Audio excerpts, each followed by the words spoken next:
Hi, good evening, everybody. Thank you so much for joining us.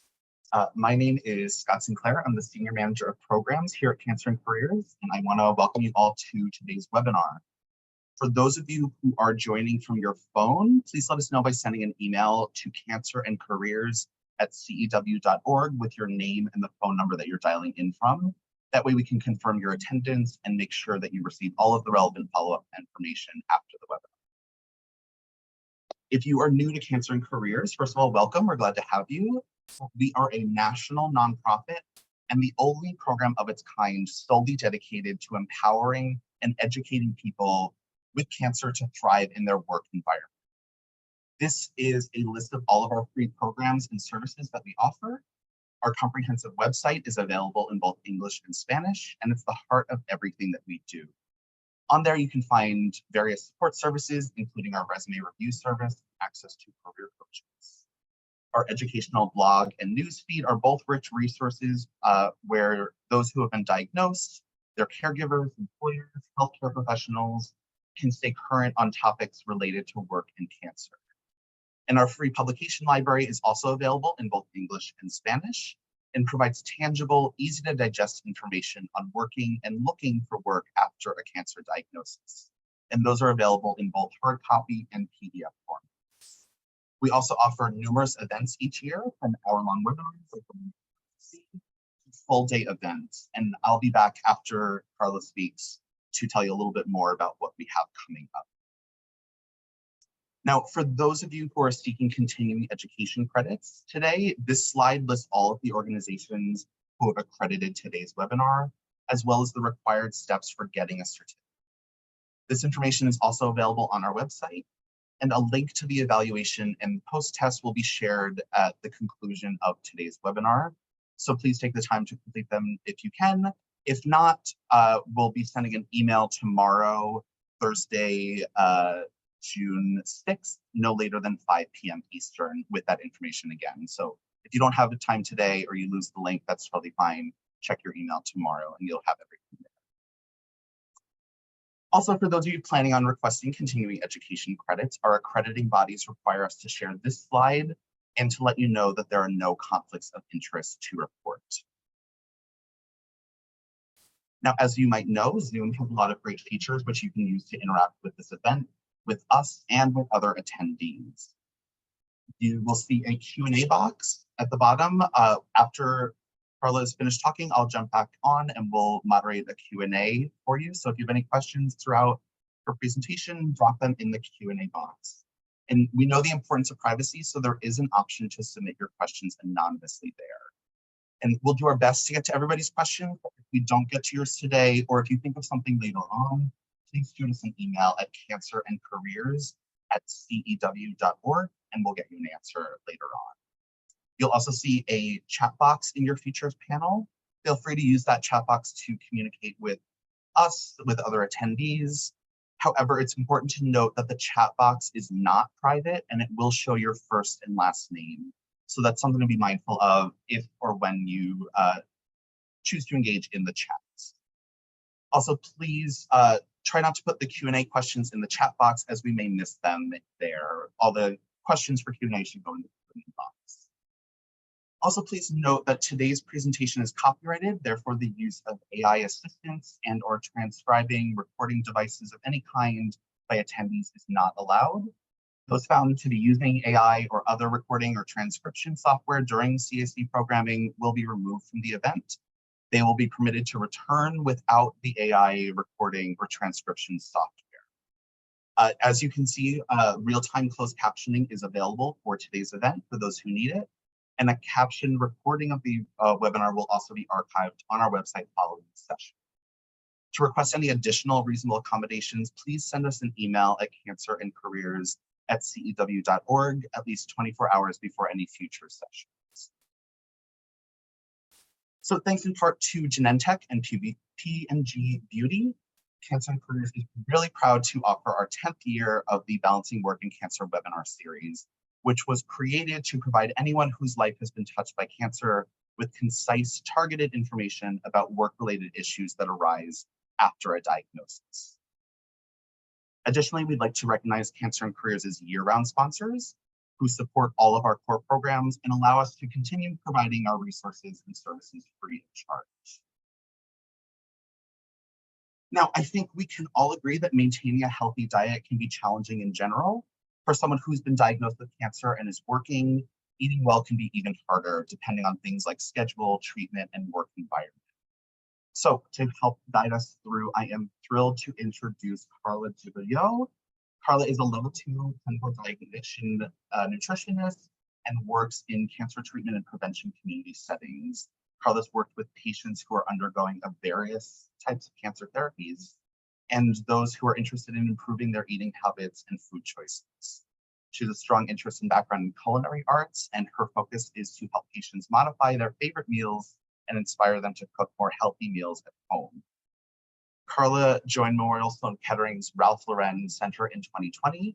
She graduated from New York University with a Master of Arts in Nutrition, Food Studies, and Public Health, and received her Bachelor of Science in Nutrition and Dietetics from the University of Puerto Rico. Karla is a registered dietitian nutritionist with the CDR and a certified dietitian nutritionist in New York State. So without any further ado, I will hand things over to Karla. Welcome, Karla. Hi, thank you, Scott, for that lovely introduction. And hello, everyone. I'm really happy to be here. Today, I will attempt to. This session is jam packed with information. My main goal is to define what eating healthy or eating well is, and give you some tips of managing symptoms during treatment, and give you also some tips and ideas on how to eat well when we are balancing work and life in general. So let's start with what is a healthy diet? That could be different for many individuals, right? But when we define a healthy diet, we want to promote what we call a plant-based diet. This means that two-thirds of your plate incorporating plant-based foods such as grains, fruits, vegetables, nuts, seeds, legumes, beans, and soy is also included there. And then one-third animal-based foods such as fish, poultry, dairy, and red meats. And these could look different across different food cultures and preferences, right? This is a good example. We have half of our plate vegetables, a quarter of the plate are starches, and then our protein. This is another example of a more Hispanic type plate where we have some more beans and legumes. I think this is rice and pigeon peas, arroz con gandules, my favorite. Some chicken and half of a plate with a variety of vegetables. And as you can see, we have lots of colors and different textures. This is a more of a West African inspired plate with cooked greens, yellow rice, and this is, so I think this is pork or uh, ribs. And then we have a more southern example with greens, mac and cheese, and chicken. And so for you to see that this could look different for everyone, but as long as we are basing most of our plate with plants, that is the main goal, especially for cancer prevention and prevention of chronic diseases. So let's go one by one. Why do we want plant-based focus? First of all, we are going to get energy, we're going to get vitamins and minerals, antioxidants, lots of fiber and protein, all important to maintain health and especially to go through treatment, staying strong and managing side effects and just staying healthy overall. Antioxidants are molecules that help decrease free radicals in the body. And these free radicals are also molecules that are produced from different processes around our body, detoxification processes, burning calories, etc. And so the antioxidants really help decrease low-grade inflammation, and also it helps improve our immune system and overall health. Antioxidants are vitamins like vitamin A, vitamin C, vitamin E, and also another example of an antioxidant is selenium. Phytochemicals, which you can also find in plant based foods, are naturally occurring in plants. These are in the colors of the fruits and vegetables. That's why when you hear eat the rainbow, that's what we mean. We want you to get all these colors because you're getting all these phytochemicals. They act as antioxidants as well.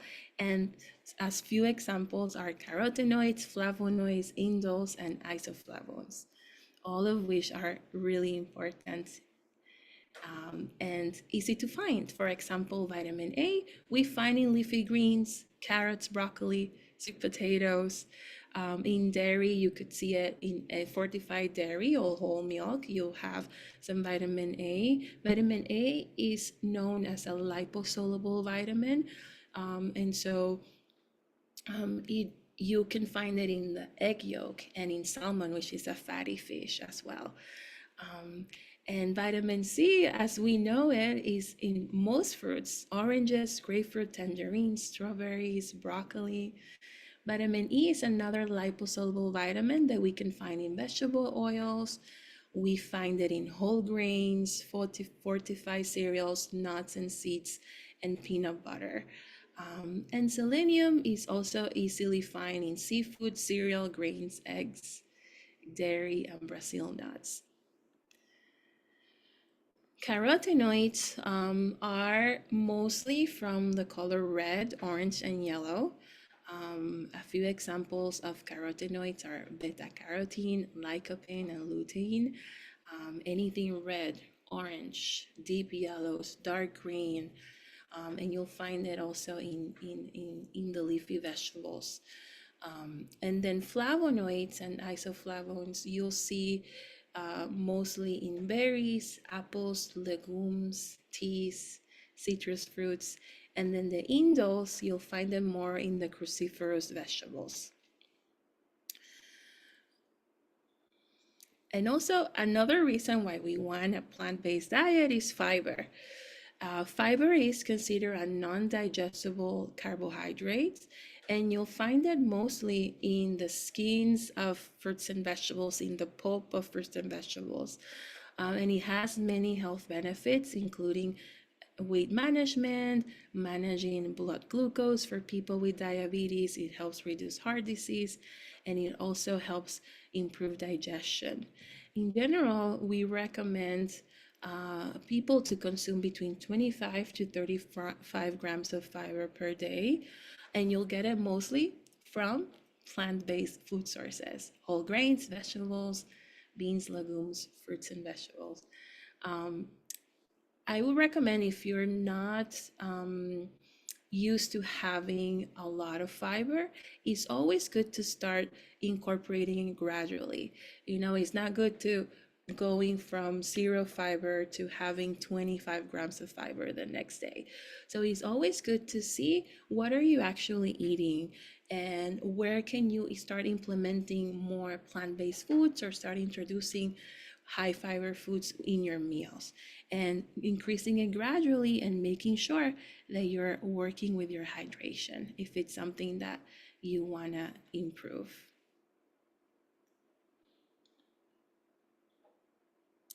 And then we have our plant-based proteins. You can find protein in whole grains, legumes. It's important for energy and muscle building. It also will provide us vitamins and minerals. If you are vegan or vegetarian, it's important to supplement with B12, calcium, and vitamin D. These nutrients you will find more in animal food sources. And then we have our animal sources. They're also valid and important. They provide also energy, and it's important in muscle building. These sources, it's good to include some animal sources because we will get B vitamins, omega-3 fatty acids, and we'll also have more easy iron that is easier to absorb. It is recommended to limit processed meats, things like sausage, bacon, ham, salami, prosciutto.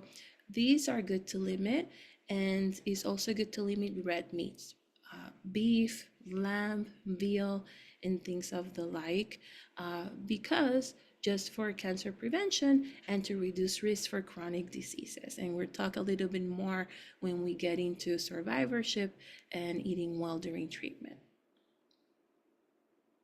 So, how can we start implementing a more balanced diet at work? Well, number one tip that I always say is planning ahead. You know, when you have a set schedule and you know that you're gonna be very busy, and if you're not at least thinking of about what you're going to eat, it's gonna be harder for you to eat well at work. So try to prepare meals the night or the day before. And plan for bringing high protein snacks, especially during treatment. We need a little bit of extra protein. So see if there is a way where you can store your lunch at work, or if not, see if you can find snacks that are not necessarily, they don't need refrigeration. And if you know what restaurants or places you have nearby, planning ahead in terms of what can you order. Maybe there is a vegetable option at the Chinese restaurant next door, and I can order some vegetables, rice, and chicken. If you think ahead and you look at menus, you'll feel more prepared, and the eating will be less stressful, because I know that when we are in treatment, oftentimes we need to make sure that we're eating well. And when we are not planning ahead, we could be a little bit stressed, and sort of perhaps eating things, overly processed foods often. And so we want to make sure that we're including those plant-based options and the protein, and planning ahead. It's the way to go. So everyone has their style. If it's thinking ahead or writing it down, or at least planning 3 days, 2 days ahead, whatever works for you, but try to at least plan ahead your meals. These are some ingredients that I like to have, and that are convenient, affordable, and you could have to cook simple and nutritious meals at home. Things like, in the cupboard, I like to have my whole grains. I like to have oils, vinegar. I like to have some canned proteins, tuna, sardines, salmons. Canned beans and chickpeas are healthy and perfectly great and very convenient to make quick meals. Tomato sauces, chopped tomatoes are great for making stews and the like.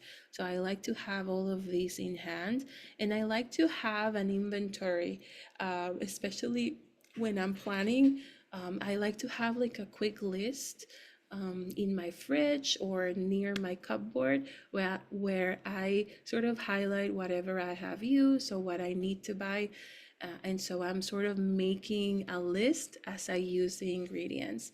And that's another way of, staying organized and saving time when it comes to planning and preparing meals. Frozen fruits and vegetables are perfectly healthy and convenient. I also like pre-washed greens, and they're very convenient. Obviously, I love my garlic and onions, having my proteins in the refrigerator. Um, we want you to eat the rainbow, right? We want you to have a variety of colors, because we want you to have all those antioxidants and phytochemicals. But it doesn't mean that you have to eat a different color in each meal, or every day a different vegetable, right? You can, in my case right now, over the summer I'm by myself, so I try to buy weekly. I buy different vegetables, or every 3 days I will use the vegetables that I have, and then I'll buy new ones. And when I buy new ones, I try to switch it up, and that's a good way of adding variety without, we don't need to to add that many vegetables in a week, right? As long as we're adding variety with your week, in your month, that's what we want you to do.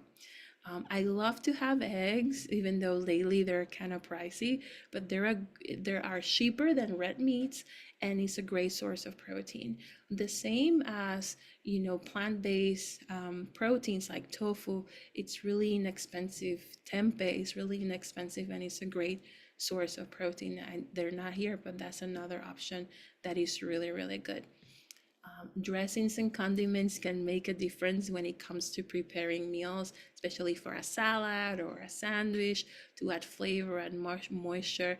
And so I always try to have different ones available to add flavor to my veggies. And then these are some examples of quick meals that you can do. Um, with leftovers or with some of the items that I mentioned. A stir fry is something that you can, if you have some of the ingredients already prepped, let's say you made brown rice, and you have leftover rice, you can use it to make a quick stir fry and add some frozen vegetables, some frozen pineapple. You can have a sauce with a little salt. You can use liquid aminos if you're not wanting to have a lot of sodium, but go for low sodium soy sauce or tamari, and chicken breast chunks, or you could do even tofu. So if you have the sauce ready to go, the frozen vegetables are already sort of chopped for you. You can just whip up a really high protein and more plant-based meal that is really quick. Salad is another favorite, especially for the summer, and it's great for meal prepping. So you can add your favorite veggies, have your add a protein, and think about toppings, right? It can be grains, it can be dry fruit, avocado, some nuts to add extra calories and protein. So you can personalize it and switch it up throughout the week, and it's a great way to make sure that you're getting all your colors as well. Sandwiches and wraps are another great option, and of course, bowls. With bowls, I like to use leftovers. So if I have, let's say I made a quinoa and bean salad, I typically tend to make extra grains so that I have to for the next day or to plan for other meals. And so if you have a whole grain as a base or a vegetable as a base, you can create a balanced meal. Have adding a protein, adding other roasted vegetables, other colors, and definitely adding some sort of sauce or healthy fat is important, because the oils and the fat also helps absorb the nutrition from the vegetables, and it will also help with your digestion. This is a sample meal plan, and these include things that are easy to find, not necessarily something that everyone has to eat. This is just an example, but I really do like, especially during treatment, depending on how you feel, it's important to make sure that you eat consistently. We're going to talk more about that, and including snacks. I like to incorporate some type of protein with my snacks, so either nuts or nut butter or yogurt, things of the like, because it really does help make sure that you're eating enough throughout the day and that you're including enough protein.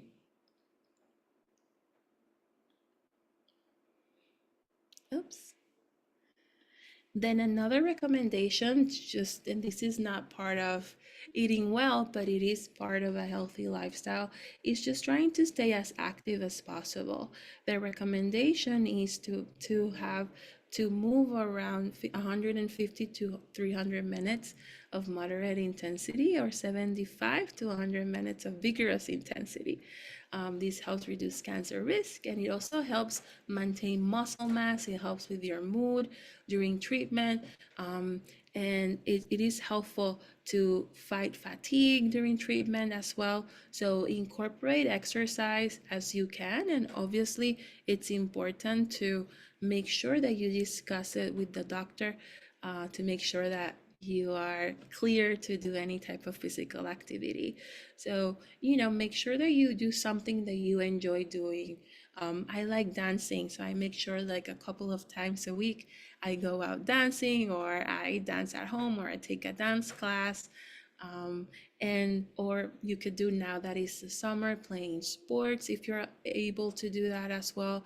That is a fun way of just staying active and something that you enjoy.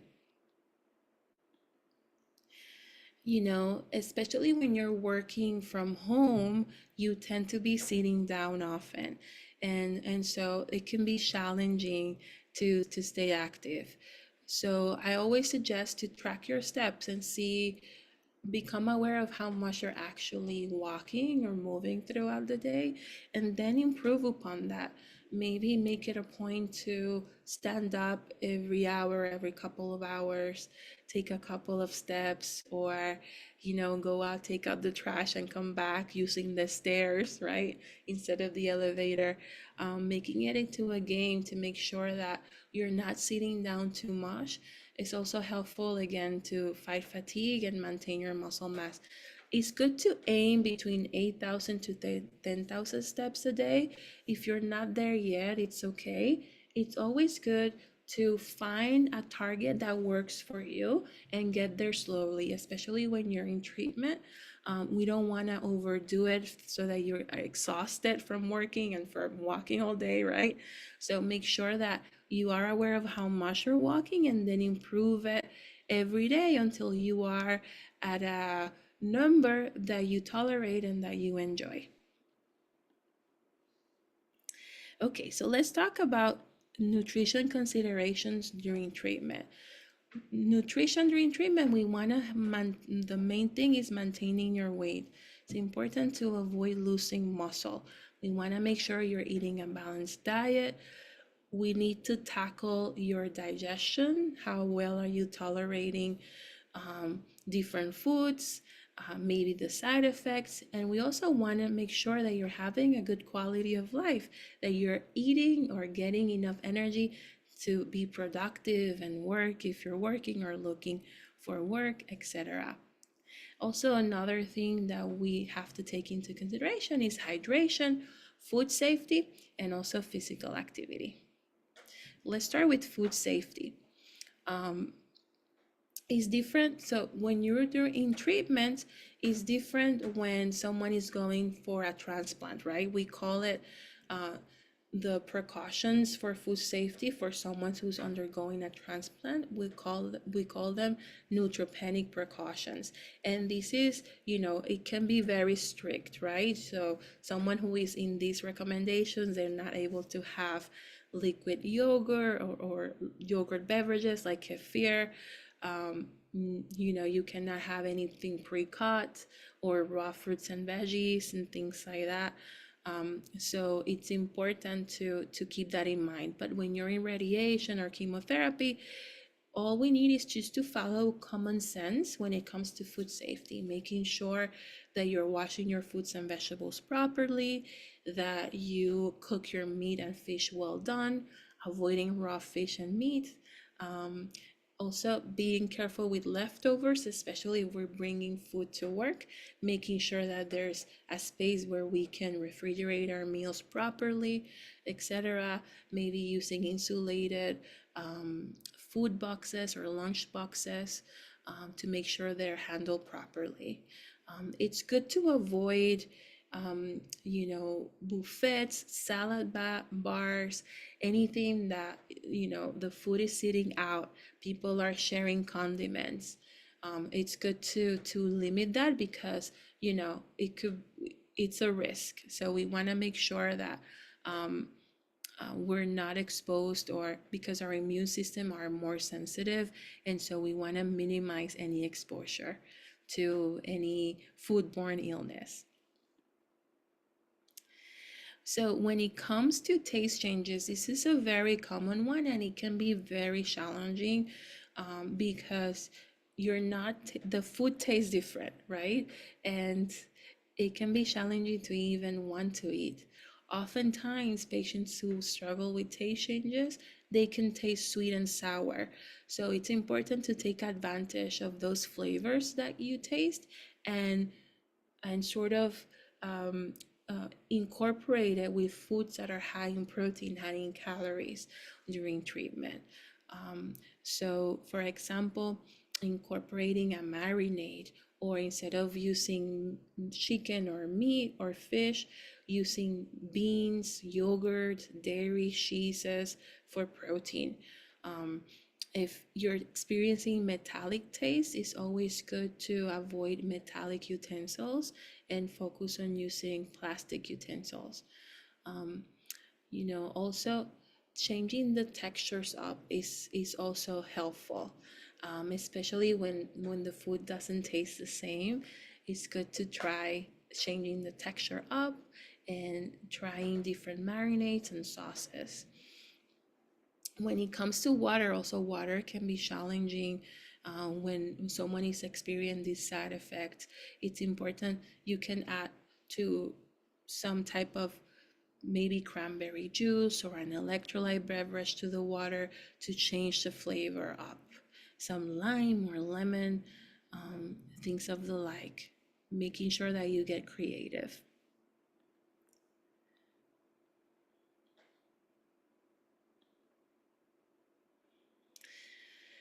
When it's very common to also have very low appetite, and this is very very challenging because we don't feel the urge to eat, especially if you're working.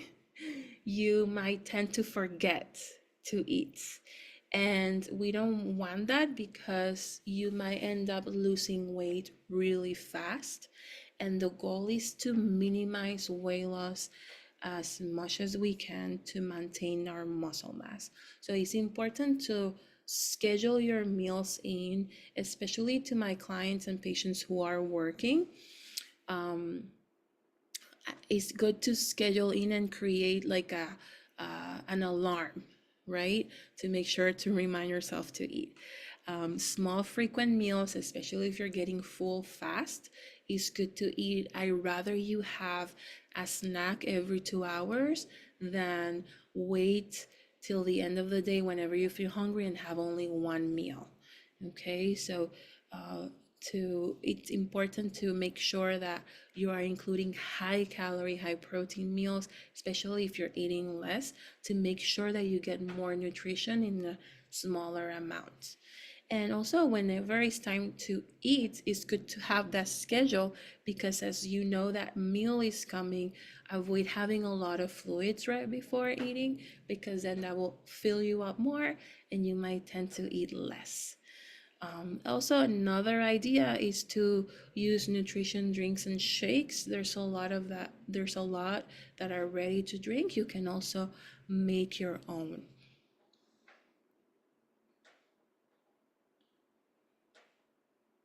I'm having, let me see.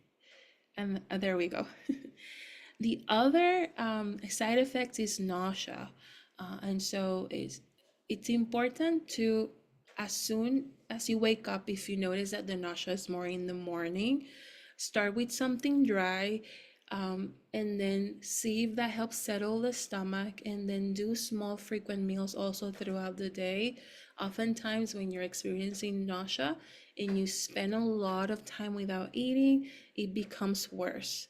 Also, don't be afraid of taking the anti-nausea medication that the doctor gave you. It's there for a reason and is to make sure that you are eating well. Okay, so starting with something dry, starchy foods are good because it helps sort of settle the juices of the stomach, and they're easy to digest. And the other thing is maintaining hydration the best that you can. Sometimes things like gelatin can be a good source of hydration, ice pops, um, and the like. And sometimes, electrolyte drinks are helpful because the taste is better than just water. Going for cool room temperature dishes rather than warm dishes is also helpful because the warm dishes have more of an aroma that could trigger nausea versus, let's say, an egg salad or a pasta salad. It's cold and it doesn't have as much of an aroma, and you could tolerate it better, or a bean salad even. And sometimes ginger tea and mint tea, they're always helpful, or um, ginger drops are always helpful as well for nausea.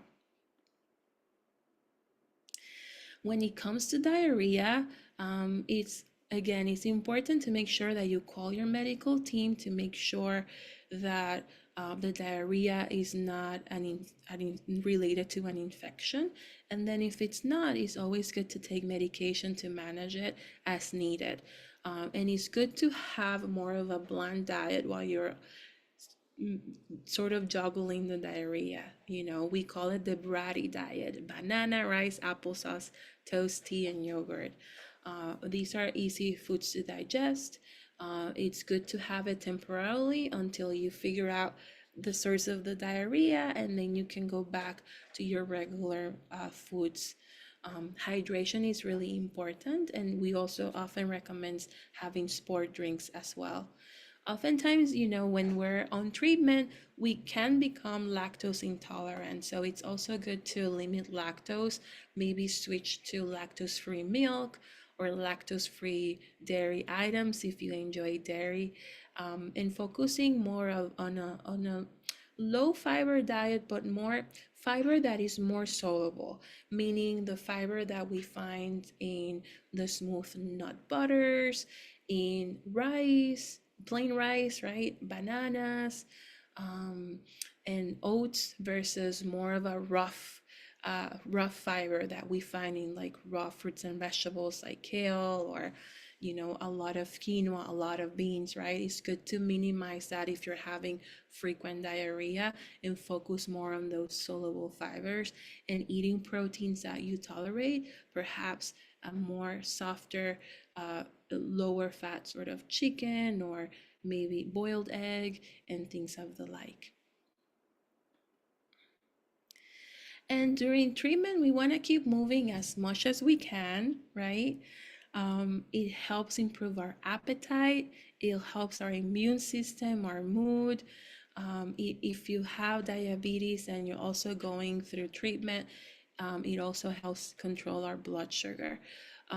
It doesn't have to be all at once. You can make sure that you can walk throughout your day, incorporate it into your workday, and make it part of your habits. That's a good way of incorporating physical activity, and especially doing something that you enjoy. Okay, so far I'm just gonna see if I have a question here, and I can answer it now before we jump into what about.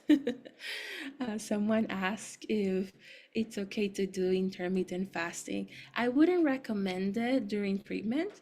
Um, Number one, we absorb protein more efficiently when we distribute it throughout the day, right? And during treatment, it's so important to make sure that we're eating enough protein.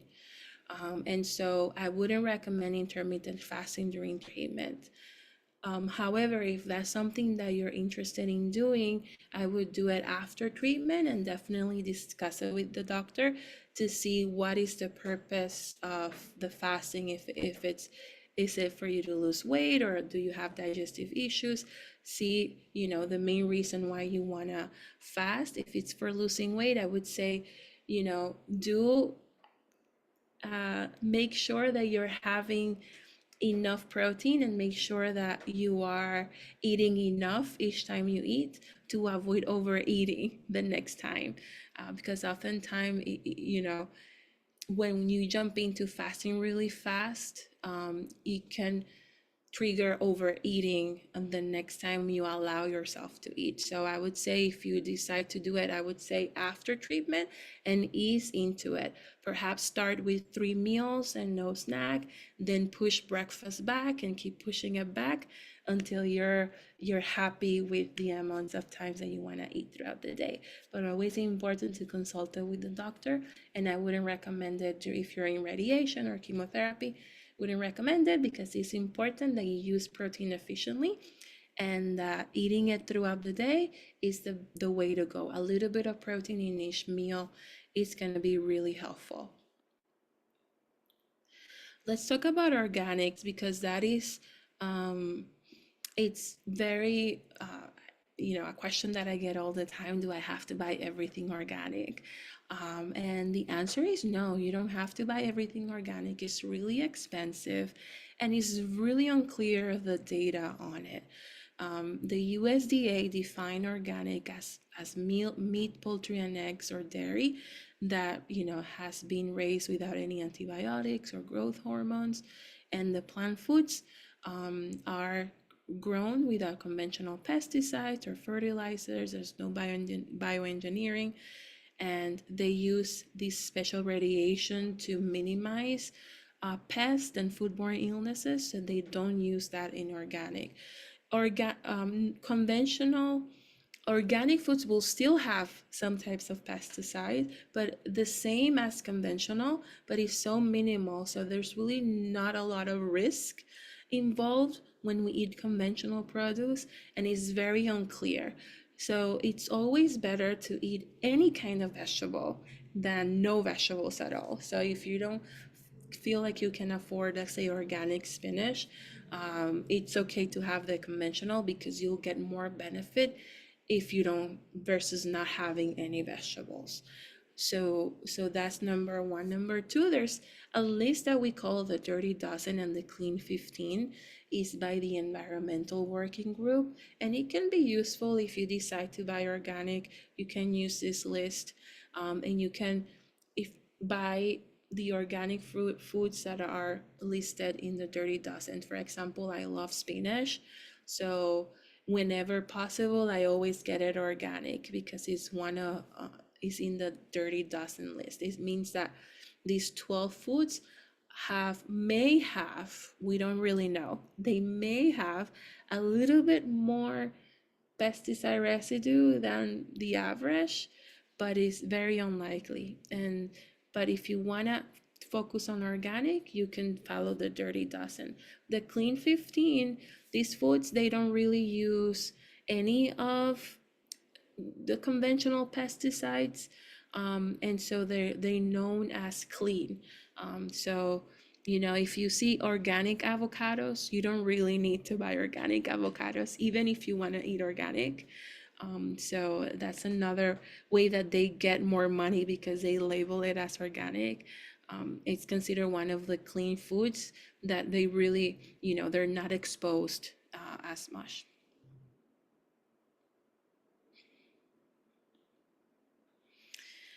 And so, what about sugar? So, one question that we get asked a lot is the sugar feeds cancer, and the answer is all cells require glucose for energy, and we need it, right? It's different. There's different types of carbohydrates that affect us differently. So complex carbohydrates versus simple carbohydrates. The sugar that we want to be more mindful of is the added sugars, the sugars that come from sodas, juices, and the like, or desserts, the sugar that we add into the coffee or anything that we're adding. And so that's the type of sugar that we want to be mindful, but not because it will cause cancer or will feed cancer, more because we want to maintain a healthy weight. When we gain a lot of weight, we increase risks for cancer and also other chronic diseases, and we want to make sure that we're mostly consuming carbohydrates that will give us the fiber, vitamins, and minerals that we need versus added sugars that will not provide any of that. So from that perspective, you can have some sugars. There's different recommendations across the board when it comes to how much added sugar we can have. For example, the American Heart Association will recommend having only 6% of the total calories a day versus, that's for someone who has heart disease, and it makes sense, right? Because we want to make sure that they're staying at a healthy weight and they control their diabetes. But in general, the recommendation is to have around 10% of your total calories. So that means that if you're having a 2000 calorie diet, and you're having 10%, then that means possibly having 200 calories a day from added sugars. And that's equal to about 12 teaspoons of sugar a day. So definitely minimizing sodas, juices, and the like. But if you want to have a treat, or if you like to have some juice in the morning, you can certainly have it, but we want to make sure that you're having foods that will give you protein, fiber, and things that are more nutritionally dense. And then I get a lot of questions about soy, and soy is perfectly safe to consume. Especially, I get questions from patients who are undergoing cancer treatments or have a breast cancer. And so it's totally safe to consume the whole food. There's actually evidence that it helps decrease cancer risk when we have it in moderation. Tofu, miso, tempeh, the whole food is good, but we want to be careful is the added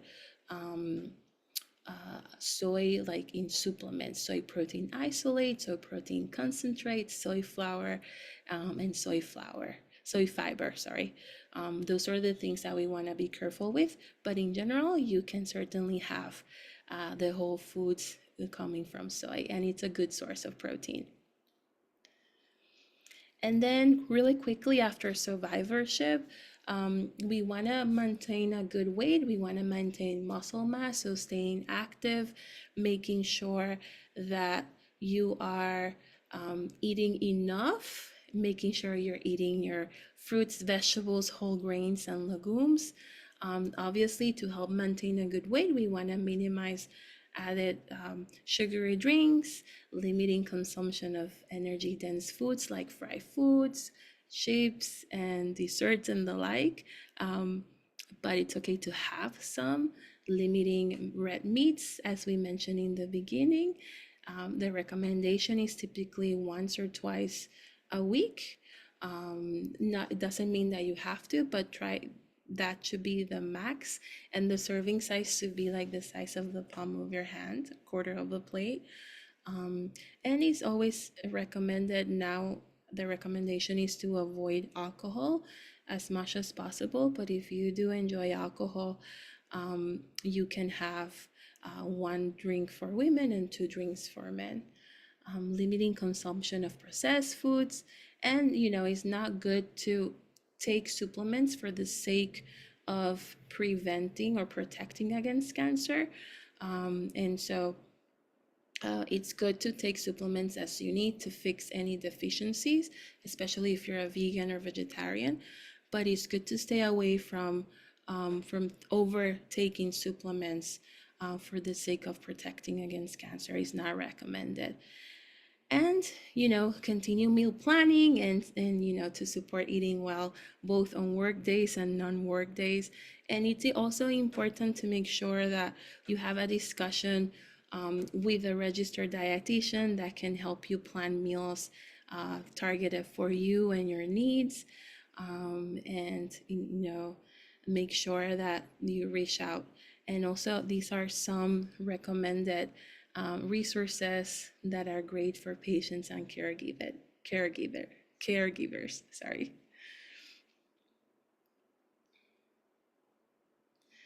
And so I think we can jump into questions. I see there's some questions already. Just quickly before we get into questions, I want to go over some of our upcoming events. So in just a few weeks, we have our national conference coming up. which is going to be on June 21st, Friday, June 21st, from 8:45 a.m. to 5 p.m. Eastern Time. We have some really great sessions and speakers there, and I hope you'll join us for that. You can find more information at the link in this slide, and you should have received a copy of these earlier today. I think Rachel also might be dropping a link in the chat now, so you can click through. And then stay tuned for our West Coast conference, which is also going to be happening virtually as well. That will be sometime in October, and we'll be announcing that soon.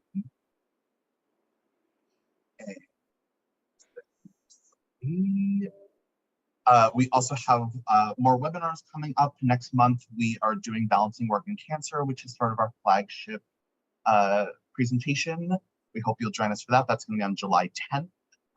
Then after that, we have the following 2 months after that, we have a 2-part Communicating Effectively presentation, which is also going to be really great. That's going to be on August 7th and September 11th. Those are both going to be at 6 p.m. as well. All of the upcoming sessions, we do these monthly, so there are a few more throughout the year, can be found at this link as well, and maybe Rachel will drop the link to that as well to the chat.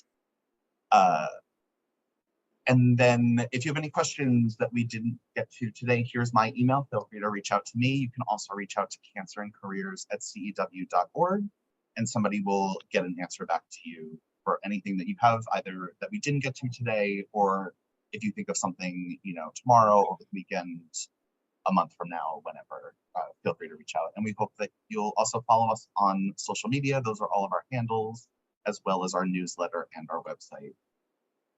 And then as we go into Q&A, I will leave up the CE requirements again.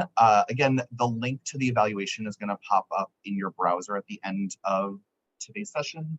If you can't do it today, that's totally fine. An email will be sent out tomorrow afternoon, no later than 5 p.m. Eastern Time. So keep an eye out for that if you can't do it tonight.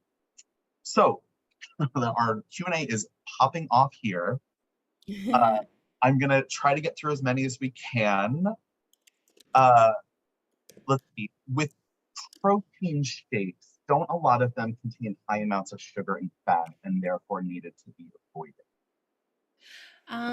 They don't necessarily have to be avoided, especially during treatment. Some patients have lost a lot of weight and they do need the extra calories.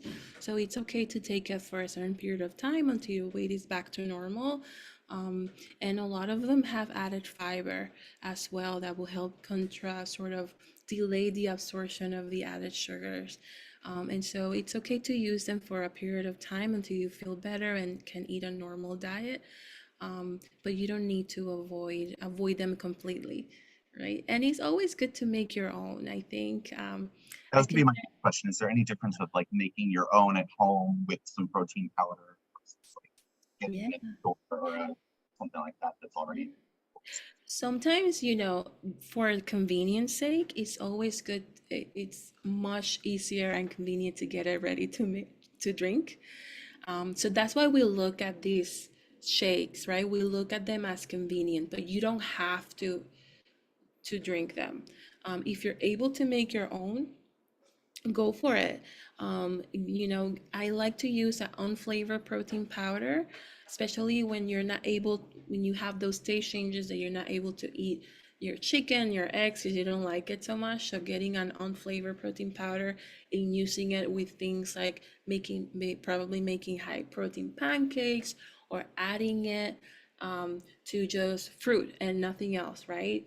Because it's more tart. That could be a really useful tool to getting some protein without overdoing it with the added sugars if you don't want to. That's great. A clarifying question on the exercise ranges you were giving earlier. Is that per day or per week? Yeah, that is per week. Yes. And then a few people have asked this. I'm going to kind of paraphrase. So I'm hoping I'm getting the same intent from the couple people there. But a few people have stated that they have no desire to eat.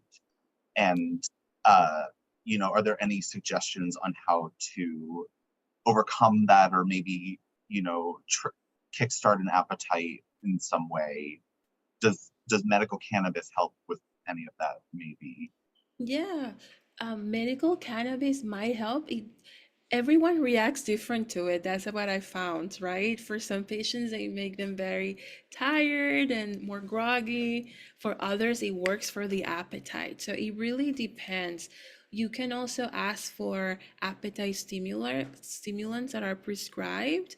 Those you could take for a short period of time. Some of them have some side effects, but if you take them for a short period of time until you sort of to get you over this sort of very low appetite, at least for you to gain some weight, you could, discuss that with your doctor. Other than that, staying active, exercise really opens up the appetite. And if you're able to move a little bit, even if it's just walking around the house, right? Or walking, a few steps more every day, that really helps opening up.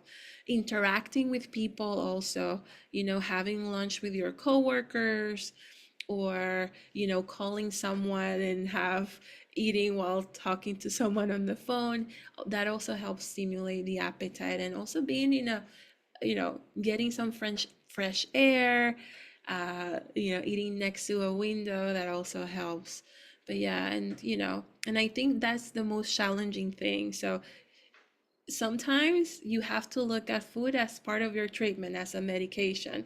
And if you're not able to have normal meals, at least snack every few hours, little things that will give you protein to at least help you maintain your weight and not lose anymore. Yeah, we talk a lot about an example of a woman we met a few years ago who was feeling nauseous at work and not really at home. Mm, And uh, after going back and forth with questions, we found out that like her office was right next to the cafeteria and smells were wafting in. So it yeah, might also be in a certain environment you're in. And for her, we recommended having a reasonable accommodation requested of moving her office further down the hall. exactly. So if that's possible too, it might be worth looking into if you can change your actual physical environment or something like that. I think probably. Yes. Uh, Another question: is it better to eat frequent small meals or less frequent medium meals? It depends on you, right? If someone is having a lot of nausea, I will do smaller, frequent meals. It also depends on your appetite. Maybe you're not able to have medium meals and you're able to have small meals. It depends on the person and the stage of treatment that you are in. It's a very personal preference, but the bottom line is to be consistent, right? We want to make sure that you're eating well throughout the day. Uh, how about would gluten-free and vegan desserts, quote unquote, be more healthy than standard desserts made with flour, butter, etc.? And you said that if gluten-free vegan desserts are healthier. Are they more healthy than Uh, standard desserts made with flour and butter and all of that good stuff? yeah, I think we can compare them because it depends, right? If I'm having gluten-free dessert, maybe I'm allergic to wheat, so gluten-free is healthier for me, right? So it depends on the person's needs. I think both, as I say to a lot of my, my patients, both are game. It depends on what you will like and you prefer. They both have a lot of added sugar, so we have to treat them as, added sugar, even though they're gluten free and vegan, right? And so we really want to be mindful with the serving size on both. But both are okay if you can tolerate dairy and wheat, go for it. If you prefer vegan or gluten free because of health conditions, go for it. But don't feel like you have to eat vegan or gluten free during cancer treatment because it's better. Both are going to be, you know, still desserts, but both are okay to have in moderation and you can enjoy them. So we're getting close to the end of time. We have time for a few more questions. Again, if we can't get to your question today, we're so sorry, but shoot us an email at cancerincareers@cew.org, and we will try to get you an answer as fast as we can. The next one I have is sort of related to that last one. Oftentimes I find myself eating comfort foods to cope with stress. Do you have any suggestions on tips on how to stay mindful or choose healthy foods while dealing with work-related stress and cancer treatment or recovery? That's a good question. I think making sure that you are eating consistently, it's important. Oftentimes when we're stressed, we tend to skip meals and then the follow we're starving and it's normal to overeat because we haven't eaten in a while. And so it's important to make sure that you're eating consistently and you don't skip meals. The other thing that is helpful is making sure that you're adding things that are high fiber, high protein, because those are going to help you stay more satiated in the long run. And it's going to be helpful to, sort of calm down those sort of cravings. And it's okay to have comfort foods here and there, just making sure that we're giving priority to those foods that are going to give us the nutrition that we need during treatment, those protein, the fiber, the vitamins, minerals. And okay to enjoy some of the foods throughout the week, it's totally fine, but making sure that you're having balanced meals with fiber and protein so that when it's time to have your comfort food, you're eating enough, and you feel satiated with a good amount versus overeating it. So I think this will be our last question. Uh, Again, so sorry if we didn't get to your questions, but the last one I have here is, what are some foods that we should always try to have on hand in our kitchen so we can quickly pull together a healthy meal on really busy days? Yeah, I really enjoy canned beans. Canned beans, uh, tuna. It's great. You can add it to a salad. Both canned beans and tuna, you can add them to salads. You can make a quick stew with the canned beans. I would definitely always have on hand canned beans and tuna and even sardines if you're into that. If you're not into that, then maybe trying, you know, high protein cereals or whole grain cereals, oatmeal. I always liked having for a quick, hearty breakfast. So it depends on your likes, and it's always good to plan to make sure that you have things that you can put together really quickly, and then when you have more time, you can sort of cook a little bit more extra, so you can do other things. For example, the example that I made with the rice. If you make extra rice, you can make the next day stir fry rice, or if you make extra noodles, you can make stir fry noodles. And so it's good to keep that in mind. Yeah, we talk a lot too about using energy wisely. So, like, if you know that you're going to go into a treatment and you're going to be knocked out for a few days, like, Yeah. meal prep a little bit beforehand, the day before, something like that. As long as you're keeping it stored safely and all of the stuff you were hitting on earlier, might be a good option too.